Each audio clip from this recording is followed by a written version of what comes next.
ହୋଇଯିବ ବର୍ଷା ଓ ଅନୁଭବଙ୍କ ଭିତରେ ସମାଧାନ। ପୁଣି ଗୋଟିଏ ଘରେ ରହିବେ ବର୍ଷା ଅନୁଭବ। ଦର୍ଶକ ବନ୍ଧୁ, ବର୍ଷା ଅନୁଭବ ଓ ଜାଗୃତି ଶୁକ୍ଲା ରହିବେ ଗୋଟିଏ ଘରେ। ସାରା ଓଡ଼ିଶାବାସୀଙ୍କୁ ଝଟକା ଲାଗିଥିଲା ଯେତେବେଳେ ବର୍ଷା ଅନୁଭବଙ୍କ ଭିତରେ ବିବାଦ ସୃଷ୍ଟି ହୋଇଥିଲା। ସେତେବେଳେ ସାରା ଓଡ଼ିଶାବାସୀ ଦୁଃଖୀ ହୋଇଥିଲେ ଯେତେବେଳେ ବର୍ଷା ଅନୁଭବଙ୍କ ସଂସାରରେ ଝଡ଼ ସୃଷ୍ଟି ହୋଇଥିଲା। ଆଉ ସାରା ଓଡ଼ିଶାବାସୀ ଭଗବାନଙ୍କୁ ଡାକିଥିଲେ ଯେ ବର୍ଷା ଅନୁଭବ ପୁଣି ଥରେ ଏକାଠି ହୋଇଯାଆନ୍ତୁ। କାରଣ ଆପଣମାନେ ଜାଣିଛନ୍ତି ଅନୁଭବ ମହାନ୍ତି ବର୍ଷାଙ୍କୁ ପ୍ରେମ କରି ବିବାହ କରିଥିଲେ। ଆଉ ବର୍ଷାଙ୍କର କେତେ ଯତ୍ନ ନେଉଥିଲେ, କେତେ ସ୍ନେହ କରୁଥିଲେ ତାହା ସାରା ଓଡ଼ିଶାବାସୀ ଜାଣିଥିଲେ।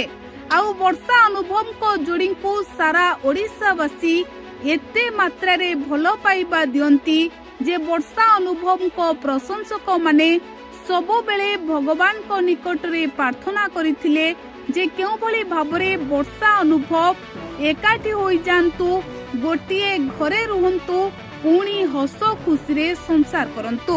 କିନ୍ତୁ ଦର୍ଶକ ବନ୍ଧୁ, ଏହାପରେ ଅନୁଭବ ମହାନ୍ତିଙ୍କ ଜୀବନରେ ଆସିଥିଲେ ଜାଗୃତି ଶୁକ୍ଲା। ଆଉ ଅନୁଭବ ମହାନ୍ତି ଜାଗୃତି ଶୁକ୍ଲାଙ୍କ ହାତ ଧରିଥିଲେ। ଆଉ ଏବେ ଜାଗୃତି ଶୁକ୍ଲାଙ୍କ ସହିତ ନିଜ ବୈବାହିକ ଜୀବନକୁ ବେଶ ହସ ଖୁସିରେ କାଟୁଥିଲେ ଅନୁଭବ ମହାନ୍ତି।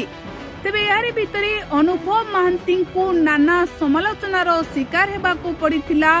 ଅନୁଭବ ମହାନ୍ତିଙ୍କୁ ଅନେକ ଲୋକେ ନାନା କଥା କହିଥିଲେ, କିନ୍ତୁ ନିଜ ପ୍ରେମକୁ ଅନୁଭବ ମହାନ୍ତି ସଫଳ କରିଥିଲେ। ଆଉ ଜାଗୃତିଙ୍କୁ ବୋହୂ କରି ଓଡ଼ିଶା ଆଣିଥିଲେ। ଆଉ ଜାଗୃତି ଅନୁଭବ ମହାନ୍ତିଙ୍କ ଜୀବନରେ ଆସିବା ପରେ ଅନୁଭବ ମହାନ୍ତିଙ୍କ ଜୀବନ ସମ୍ପୂର୍ଣ୍ଣ ରୂପେ ବଦଳି ଯାଇଥିଲା। ଜାଗୃତି ଶୁକ୍ଲା ଅନୁଭବ ମହାନ୍ତି ଯାହା ଚାହୁଁଥିଲେ ସେହିଭଳି କରିଥିଲେ। ଅନୁଭବ ମହାନ୍ତିଙ୍କ ପରିବାରର ପ୍ରତ୍ୟେକ ସଦସ୍ୟଙ୍କୁ ଜାଗୃତି ଶୁକ୍ଲା ଏତେ ଅଧିକ ଭଲ ପାଇବା ଦେଉଥିଲେ, ଏତେ ସ୍ନେହ କରୁଥିଲେ, ଯାହା ଦେଖିବା ପରେ ଅନୁଭବ ମହାନ୍ତି ଖୁସି ହେଉଥିଲେ। ଆଉ ସବୁଠୁ ବଡ଼ କଥା ହେଉଛି ଜାଗୃତି ଅନୁଭବ ମହାନ୍ତିଙ୍କ ଜୀବନରେ ଆସିବା ପରେ ଅନୁଭବ ମହାନ୍ତିଙ୍କ ଜୀବନରୁ ସବୁ ଦୁଃଖ କଷ୍ଟ ଯନ୍ତ୍ରଣା ଦୂର ହୋଇଯାଇଥିଲା।